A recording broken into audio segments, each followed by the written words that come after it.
Shalom saudara-saudara, mari kita bersaat teduh. Saat teduh kita hari ini dari Zakaria 12 ayat pertama sampai 9.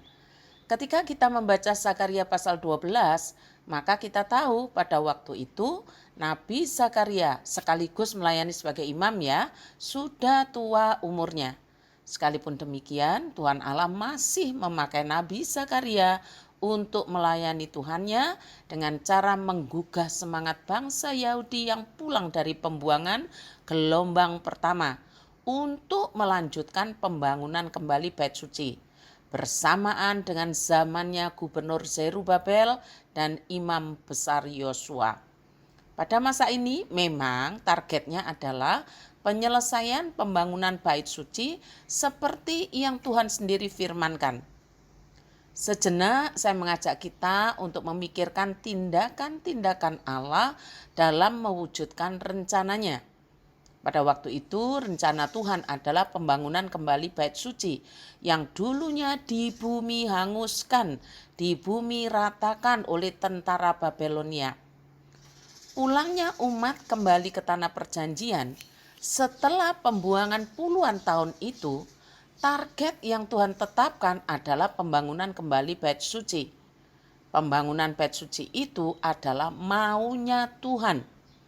Semua yang pulang dalam rombongan pertama tahu persis apa yang Tuhan inginkan, tahu persis. Tetapi mari kita coba perhatikan apa yang terjadi. Umat tahu persis apa yang Tuhan Allahnya kehendaki.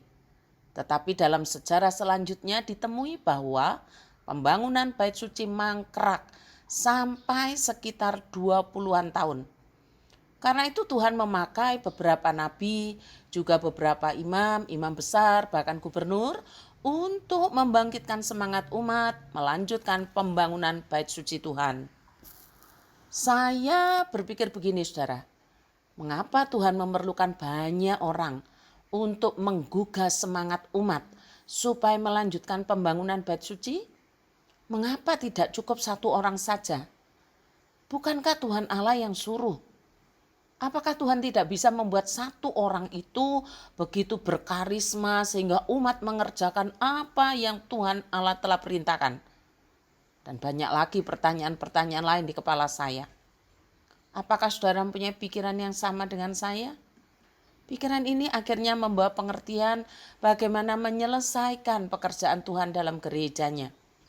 Saya menemukan jawabannya begini saudara. Pertama-tama Tuhan memakai Nabi Hagai untuk menggugah semangat umat ini maksudnya menyelesaikan pembangunan Bait Suci. Pada saat itu Hagai sudah lanjut umurnya. Nabi Hagai tidak sendirian. Ada Zakaria yang masih muda di sampingnya yang ikut memperhatikan pelayanannya dan juga memperhatikan firman Tuhannya. Dan di pasal 12 ini Nabi Zakaria sudah lanjut, sudah tua, tetapi ia tidak bekerja sendirian. Ada imam besar Yosua di dekatnya. Ingat, Nabi Zakaria juga imam, sehingga lingkaran pelayanannya tidak jauh dengan imam besar Yosua dan juga gubernur Gedalia. Dan di pelayanan Nabi Zakaria yang justru sudah lanjut ini, pembangunan Bait Suci dapat diselesaikan. Saya melihat bagaimana cara Tuhan yang sangat indah dan detail dalam mengatur pelayanan-pelayanan di baitnya. Pekerjaan melayani Tuhan di baitnya bukanlah pekerjaan orang per orang, tetapi pekerjaan pelayanan sebuah tim yang berkesinambungan. Saya melihat ini sebagai pola pelayanan di gereja Tuhan. Zaman Nabi Hagai, Bait Suci tidak selesai dibangun. Hal ini bukan berarti Nabi Hagai gagal di mata Allah. Nabi Hagai justru berhasil karena taat firman Tuhan, tidak berhenti melayani sekalipun sudah tua. Demikian juga Nabi Zakaria, memang bait Allah selesai dibangun di zamannya. Tetapi apakah karena selesai dibangun berarti Nabi Zakaria berhasil? Satu hal yang harus saudara ketahui, memang bait Allah dapat diselesaikan pembangunannya di zaman Nabi Zakaria. Tetapi di tempat kudus dan mezbah, yaitu tempat syafaat itulah Nabi Zakaria dibunuh oleh pemimpin bait suci lainnya yang memusuhi dia. Jadi, apa artinya gagal atau berhasil? Berhasil di mata Allah adalah tetap taat dan menjadi pejuang firman sekalipun nyawa harus dibayar. Berhasil itu bukan menyenangkan orang per orang. Bisa jadi orang itu akan menilai C atau lebih buruk pelayanan kita. Karena orang itu tidak senang. Tetapi yang paling penting adalah berhasil di mata Allah, yaitu tetap taat dan menjadi pejuang firman.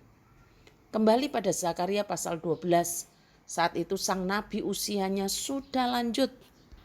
Sekalipun demikian, tidak surut semangatnya menggugah umat Allah untuk melanjutkan pembangunan baitnya. Apa sajakah yang dihadapi sang nabi dalam mengemban amanat Tuhan? Ini penting kita perhatikan saudara, bahwa dalam mengemban panggilan Allah dalam pelayanan itu tidak dijamin mulus-mulus saja. Kita harus siapkan hati. Yang pertama ayat 9 dikatakan begini, karena rencanaku ialah membinasakan semua bangsa yang menyerang Yerusalem. Jadi serangan itu dari luar umat. Tuhan yang mengatakan ada serangan dari luar umat.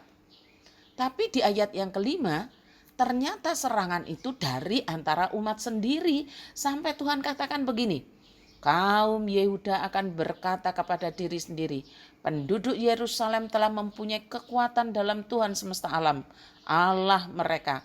Dan terbukti bahwa Nabi Zakaria dibunuh oleh pemimpin bait suci, yang mana bait suci baru diselesaikan. Jadi mari kita berhasil di hadapan Allah, yaitu taat firman-Nya dan menjadi pejuang firman yang sejati. Nabi Zakaria berhasil bukan karena bait suci selesai dibangun, tetapi karena ia taat firman dan menjadi pejuang firman yang gigih sekalipun harus berkorban nyawa. Tuhan memberkati. Selamat ulang tahun Yulia Puspa. Kiranya Tuhan membuat dirimu berhasil di hadapannya. Mari kita berdoa. Ya Tuhan Allah kami, memperhatikan pelayanan Nabi Zakaria serupa dengan apa yang dialami Tuhan Yesus. Dia yang menyenangkan hatimu juga harus mati karena umatnya sendiri, dan kematiannya bukanlah kegagalan tetapi justru keberhasilan di matamu. Sebab hamba-hambamu itu taat dan setia kepadamu, bukan kepada manusia. Marilah Tuhan, tolonglah kami agar tidak goyah dalam menjalankan firman-Mu dan memelihara kesetiaan dan ketaatan kepadamu saja. Terima kasih Tuhan. Celikkanlah mata rohani kami sebagai kawan sekerja Allah untuk mengubah cara pandang duniawi menjadi cara pandang Allah tentang sebuah keberhasilan dalam pelayanan kepadamu. Berdoa untuk Yulia Puspa yang hari ini berulang tahun, kiranya rahmat-Mu yang mengalir dengan indah terus menerus memenuhi hatinya, sehingga pengabdiannya kepadamu tidak lekang oleh karena persoalan-persoalan hidup di dunia ini. Baik dari dalam maupun dari luar datangnya persoalan itu. Teguhkan Yuli untuk mengikut-Mu dengan setia dan membawa keluarganya menjadi milik-Mu. Tuhan secara khusus hari ini mendoakan untuk suku Adaf yang adalah salah satu suku imigran di Asia Tengah, di mana mereka ini adalah kasta yang terdiri dari pemerah susu, produsen ternak dan buruh. Pekerjaan tradisional mereka yang beternak dan menjual produknya ini. Kami mohon agar Tuhan berkenan melakukan restoratif di antara orang-orang Yadaf, baik secara sosial maupun ekonomi, serta membangkitkan misionaris yang memiliki hati bagi orang-orang Yadaf untuk melayani mereka. Sementara itu, ya Allah Roh Kudus, kiranya Engkau melembutkan hati orang-orang Yadaf supaya mereka merespon akan Injil yang diberitakan. Kami juga berdoa bagi mereka yang sudah menerima berita Injil dan menjadi Kristen.